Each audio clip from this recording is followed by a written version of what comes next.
What's up guys, Louis here, hope you are doing great.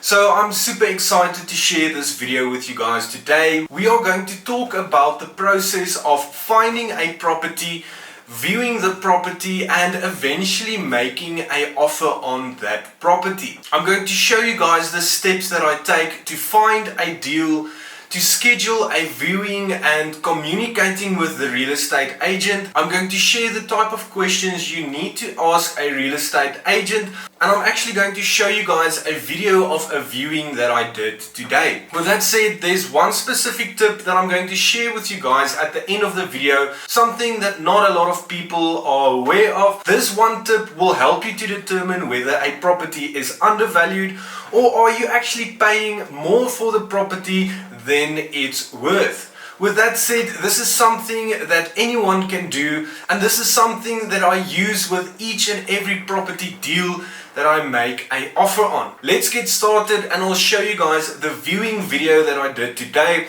The audio was a bit bad because I took the video on my phone, but I'll pause in between and share a few important things that you guys should take note of. After that, I'll share the tip how you can determine whether a property is undervalued or not. So with that out of the way, let's jump into it. So Lazarus, do you do property everywhere in Bloemfontein? Yeah, property everywhere in Bloemfontein. I've seen your names on a few places. So you'll notice that I'm speaking to the real estate agent. His name was Lazarus and I really enjoyed the viewing with him today. And I'm just basically asking him a few questions just to get the conversation going, and I'm trying to find out as much as possible because ultimately your real estate agent is your inside man and you should always be willing to ask a lot of questions. Listen, so this is the new DB board that they installed. Yeah.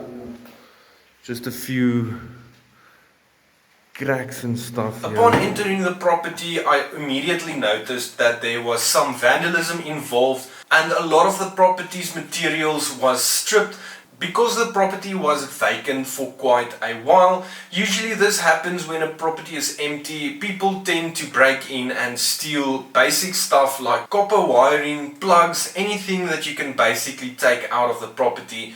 People will steal. This isn't necessarily a bad thing because this is the type of properties that I am looking for, and obviously this is not your basic family home that is move-in ready. And the rates and taxes and stuff on this property, I saw that it is on the property 24. Is that the correct rates? That's the correct rate. Okay. I always ask a real estate agent for confirmation of rates and taxes. If it's a sectional title unit, there will be levies as well as rates and taxes. This is a freehold property, so there's only rates and taxes. After the viewing, I want the agent to send me confirmation of the rates and taxes so that I know that my calculations are as accurate as possible. And this is where it's very important to communicate with your agent and ask him a lot of questions, because this is the type of stuff that we need to know. We need to know the exact amount of expenses that we will have on these properties.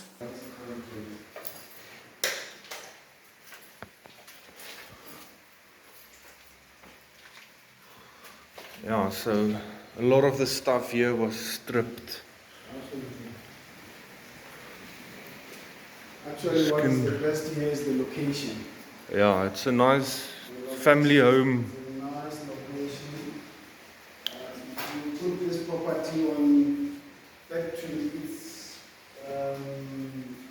Where- good conditions. What it should look like. Definitely you'll make a good money out of this. Yeah, the problem here is the amount of money that you need to spend to. While Lazarus is talking to me about the condition of the property and the excellent location of the property, I'm kind of hinting that the listing price is a bit too high and that I will come in with a lower offer. Obviously this property is quite dilapidated and there's a lot of work to be done.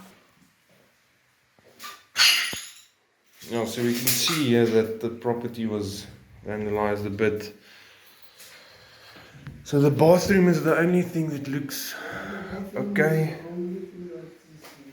I wonder, is there still a geyser here?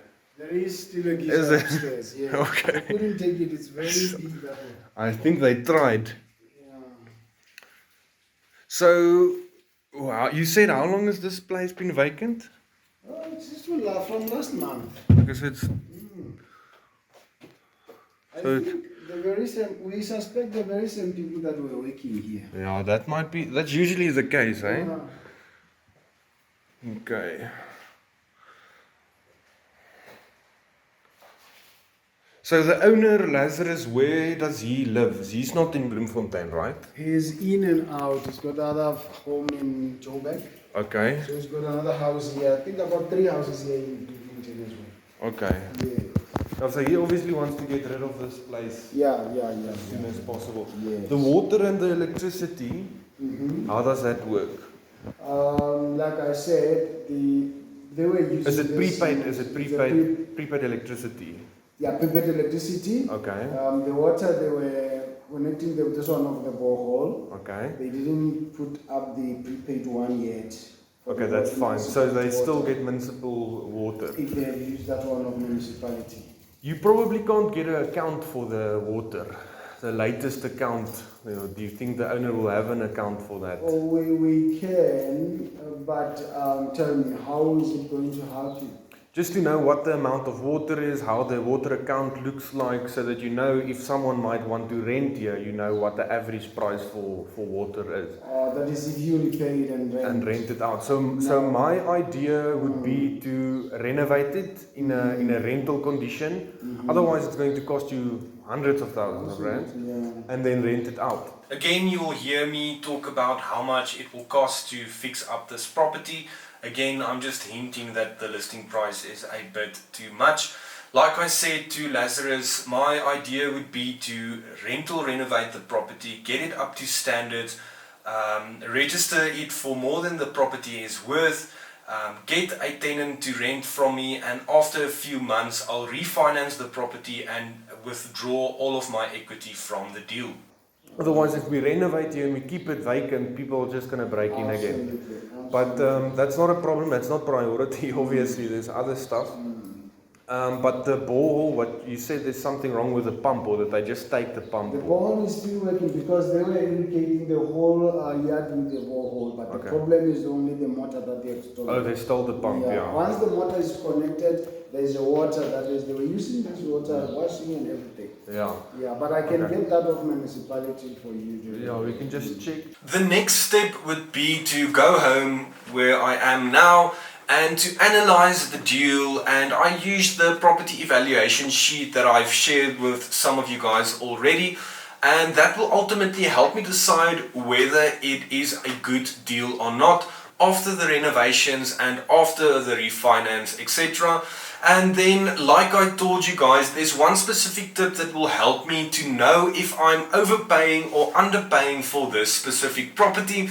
And this is something that's really important to take into consideration, because this property can be at the best location and I might think that it's the best deal ever.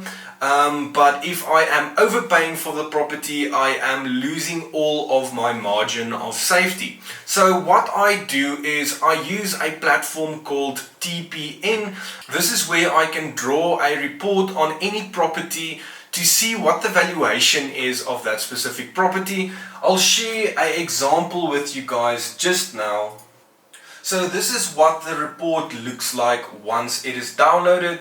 It's called a property valuation report, and it shows you the property information, comparable sales, which is very important, some area demographics, area prices and area rentals. Here it shows where the property is located, and when we scroll down, I'm just going to zoom in first.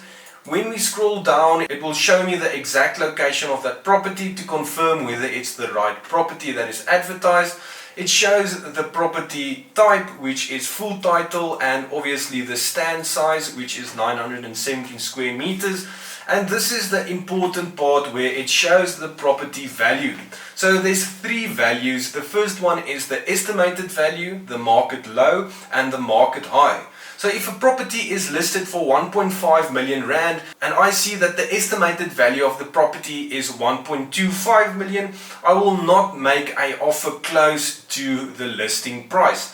This will help me to determine whether the property is listed for much more than it's actually worth. And in this specific example, we can see that the market high is 1.3 million and the property is listed for 1.5 million. So that will definitely not work for me because I will be overpaying like crazy for this property. And again, you lose your margin of safety when you do this.